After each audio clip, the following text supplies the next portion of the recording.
So right now, Donald Trump has just landed in China for one of the most consequential moments in US-China relations and global dynamics in years. Now make no mistake, this is a major diplomatic summit between the world's two largest powers. But it goes a lot deeper than that and frankly is being presented completely incorrectly by most media. Indeed, this is actually about crisis management. Because, as it stands, almost every major fault line in global politics runs through the relationship of Washington to Beijing. Taiwan, AI, semiconductors, rare earth minerals, trade wars, the Middle East, global supply chains, even the future of NATO and the whole global order. And both Trump and Xi increasingly understand that, but something even more uncomfortable for them. They may be rivals, but they're deeply entangled rivals, both knowing they can't have uncontrolled escalation. So are we effectively not looking at a multipolar world, but a bipolar one, a G2 world where the two biggest players decide while the rest of us are stuck in the middle? Stick around to the end of this video to understand that in most depth, and why this meeting matters so much more than you can imagine, why its timing is so dangerous, what both sides really want from it, and why much of the world is looking at this with a mixture of anxiety, but also quiet dread. This is the Global Gambit. Now, before getting into it, do let me know. The United States and China are moving towards some kind of managed coexistence, or are we actually simply seeing the early stages of a much larger systemic confrontation? Tell me in the comments. Now, Trump has arrived today in Beijing needing a foreign policy win. Domestically, his administration has been under pressure extensively over the latest Middle Eastern crisis. Internationally, the global economy remains manageable but very fragile. Energy markets are nervous and investors are increasingly worried about geopolitical fragmentation.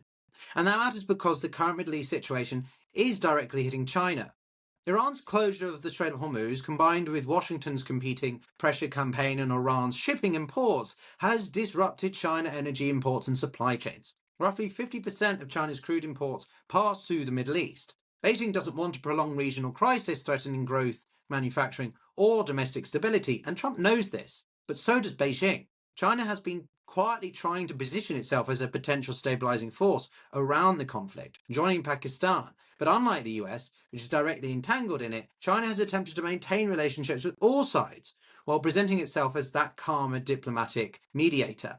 Now, this is strategic image building, but it's also driven by its economic necessity. China is eager for this war to end. Who isn't? Its economy is already battling slower growth, weaker consumer confidence, and rising unemployment pressures. And the disruption in Middle Eastern energy flows has pushed up the cost of petrochemical-linked goods inside China, from textiles and industry materials. Some of China's producers have seen costs rise by as much as 20%. Now, it must be understood that China is somewhat better insulated from the energy shock than many expected. I have a video coming out about why this war is not about China, so do subscribe for that. It possesses, you see, significant oil reserves, and its huge investments in its renewables and EVs have reduced some dependency.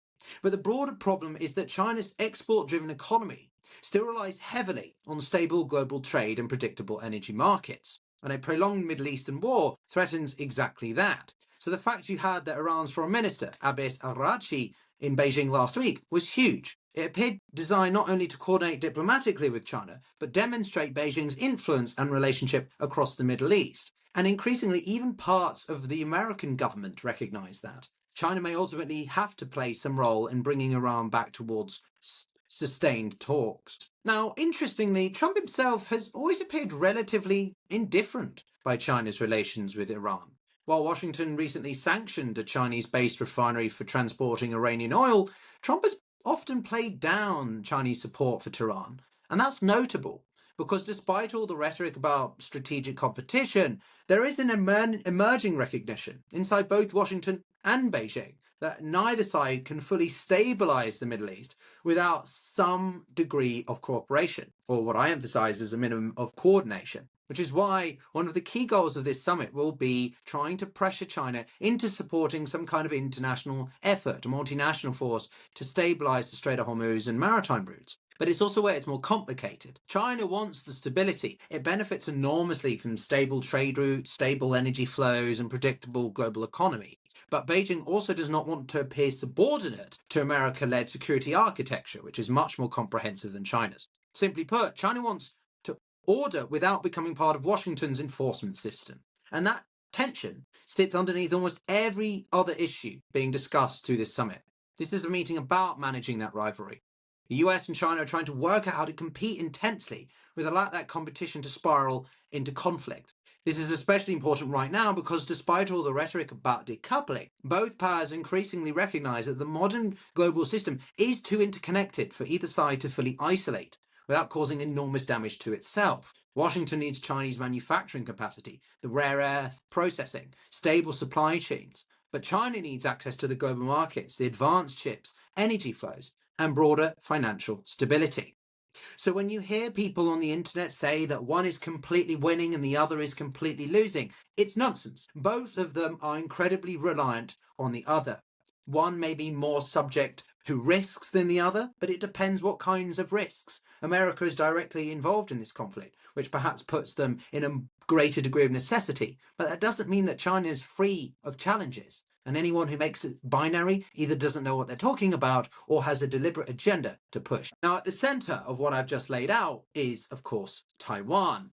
It is the centerpiece and the single most sensitive issue sitting beneath these talks. Partly, though, because the Trump administration in the past few months has been sending extraordinarily mixed messages about what the US intends to do. In December, Washington approved an $11 billion arms package for Taiwan, reinforcing the island's military dependence on the US and infuriating Beijing in the process. Simultaneously, Trump himself has repeatedly downplayed America's willingness to defend Taiwan militarily. At one point, he openly acknowledged that Xi Jinping considers Taiwan part of China and suggested that ultimately it was up to Xi what he intended to do. Trump has complained that Taiwan does not sufficiently reimburse the US for its security guarantees, whilst also accusing Taiwan of stealing semiconductor manufacturing from the US. Well, that ambiguity matters enormously because the US has maintained its own unique approach, strategic ambiguity, intentionally leaving unclear exactly how America responds to any Chinese provocation or move, more broadly, against Taiwan. But strategic ambiguity only works when all sides still believe that there are limits that cannot be crossed, that the status quo remains. And increasingly, Beijing is testing whether those limits still exist under this administration. Marco Rubio, the Secretary of State, has tried to calm tensions by insisting that Taiwan should not become a destabilizing issue between the two. In effect, Washington's message is slowly shifting from "we will defend Taiwan" towards "we must avoid a crisis neither side can control." For Beijing, though, Taiwan is not another diplomatic issue. It is at the center of Xi Jinping's vision of national rejuvenation and historical legitimacy for China. Chinese military pressure around the island has steadily intensified, with warplanes, naval vessels operating daily in exercises.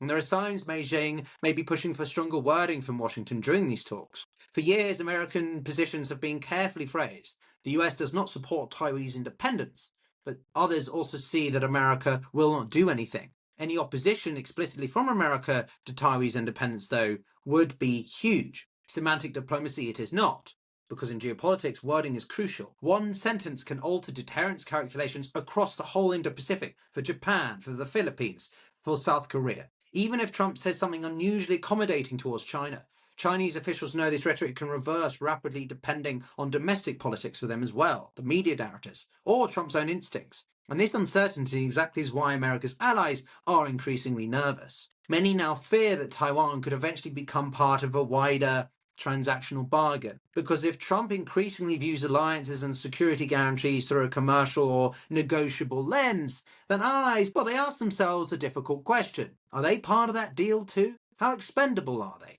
And it goes further than Taiwan, because the real struggle between the US and China is no longer military. It's often more about the technology. So while you might have the biggest issue in Taiwan, the single biggest battlefield is arguably AI. China increasingly sees AI, robotics, automation, advanced manufacturing as the future of its economy. Xi Jinping calls them China's, quote, new productive forces, the industries Beijing hopes will drive the country beyond debt-fueled growth and slow manufacturing. Meanwhile, the US increasingly treats advanced technology as a national security issue, weaponizing it. Washington believes Chinese firms benefit from state-backed industrial policy, technology acquisition, cyber espionage, and intellectual property theft. This has led to sweeping restrictions on advanced semiconductors and AI chips. And this is where the relationship starts to resemble a kind of new Cold War. Previously, when I've hosted Francis Fukuyama, we spoke about this. Competition is folding inside a deeply interconnected global economy. The struggle is no longer just about trade balances or factory jobs. It's about who controls the technologies that shape military power, economic growth, industrial dominance, and political influence over the next several decades. Be that AI, robotics, quantum computing. This is the real strategic competition now. And the deeper contest is not simply over who builds the best AI models. It is over who controls the talent, the infrastructure, the supply chains and industrial ecosystems needed to dominate that next ecological era. China has become extremely effective at scaling advanced technologies. Its robotics and AI sectors are growing rapidly and are increasingly showcased as symbols of national revival. But Beijing still has a critical weakness. Many of its most advanced systems still rely on high-end semiconductor technology, which is heavily influenced by the US and its alliances. And this is where rare earth metals suddenly become geopolitical leverage. China possesses 90% of the world's rare earth minerals, resources essential for our smartphones, our EVs, missiles, fighter jets, AI infrastructure. In effect, China possesses its own version of the Strait of Hormuz. It can restrict the flow of the resource most modern technology desperately and always needs. And that creates this dangerous mutual dependency, codependency, where China wants access to advanced chips, but the US wants reliable access to earth metals and industrial supply. Both sides possess choke points which can choke us all. It means globalization itself is ending. The idea of cheap, optimistic interdependence is fading. What emerges instead is this selective interdependence, where states increasingly weaponize supply chains, technology, finance, energy, and industrial capacity as tools of geopolitical competition. And that is why this summit matters so much, because it's not about the tariffs or the trade deals. It's about whether these two largest powers can keep the competition under control before it gets even more out of hand than the world economy seems already. Indeed, an element of all of this is something you may have heard quite often: decoupling. Both sides still need each other. Trump will likely push China to increase purchases on American agricultural exports, while Beijing pressures Washington to ease investigations into alleged unfair Chinese practices. Simultaneously, Trump is bringing executives from Nvidia, Apple, ExxonMobil, Boeing.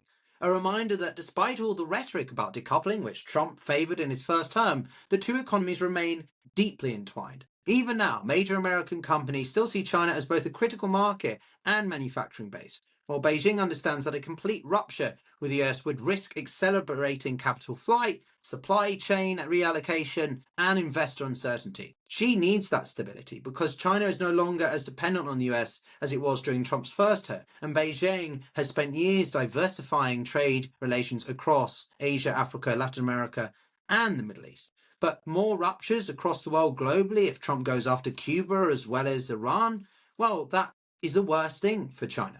Both sides have shared interest in keeping the tensions constrained, but both sides therefore are testing the red lines, probing the pressure points, and trying to understand how far competition can go before it becomes genuinely dangerous. Not reconciliation, strategic reconnaissance, so to speak.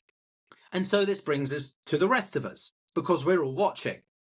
Europe, in particular, fears being squeezed between Washington and Beijing. European leaders increasingly worry that they are becoming strategically dependent on both powers at once, dependent on the US for that security and China for manufacturing, the markets, and Russia, of course, for cheap energy in some ways. And under Trump, those anxieties only intensify. The disputes over NATO, the tariffs, Ukraine, Greenland, all force European governments to confront this uncomfortable new reality. What happens if Washington treats the alliances just transactionally, whilst Beijing expands its economic leverage?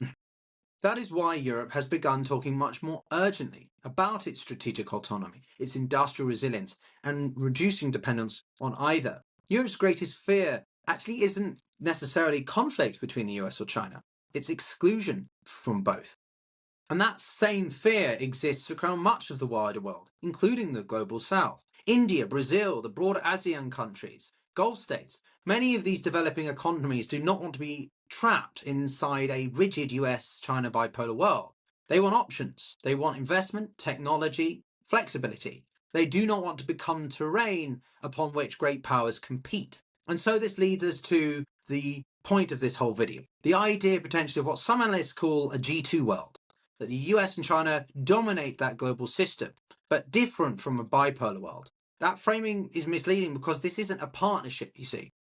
And so that leads us to the crux of this video, which is simply some people are arguing about the idea of reviving the G2 concept. This is a relatively academic term, but essentially means that the US and China dominate the global system together. Not so much in a bipolar world, which have two competing set of ideologies, but it's driven by economics. See, the thing is that US and China do not trust each other. They do not share a common vision of global order, and they disagree fundamentally in technology, military power, everything that I've outlined thus far. What they do share is instead of mutual dependence, but also mutual fear, not necessarily around ideology, but around practicalities. China's access to the global markets, the energy routes, the technology. America's need for China to stop dominating the industries and technologies. China wants recognition as a true peer power. So yes, they are locked together, but they are absolutely not aligned. And that means this summit is unlikely to produce some grand historic bargain.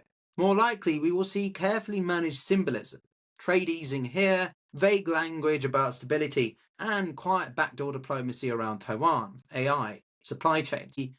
Trump will be bombastic, calling it a triumph, while Xi will present it as quiet proof that China is an equal, is the other hegemon of the world. But the rivalry all the same will continue, because it's not about ending any such competition, it's about controlling it. The danger isn't that Trump and Xi suddenly become allies. It is that the rivalry becomes so central that the rest of the world increasingly has no choice but to navigate through the whims of Washington or Beijing. And that is the defining feature of this seemingly new world order. Not a fully American one, but not either a fully Chinese one either. A world increasingly shaped by the gravitational pull of these two. And right now, both sides are trying to stop that pull from turning into an open collision. Let me know in the comments, guys, what you think. This is a pretty long one for me, but this is where my expertise stands at great power competition, the great power rivalry, which is obviously no more summed up more than the bilateral dynamics of China and the US at a time when we are going through unprecedented changes in every walk of life. This summit does matter, but not for the reasons you think. And I hope you will give it a share, give it a like, and do subscribe when I give you an update on what we learned, as well as interviews with people about this. But click on this video to understand more about the US, China, Russia, and international politics. Take care.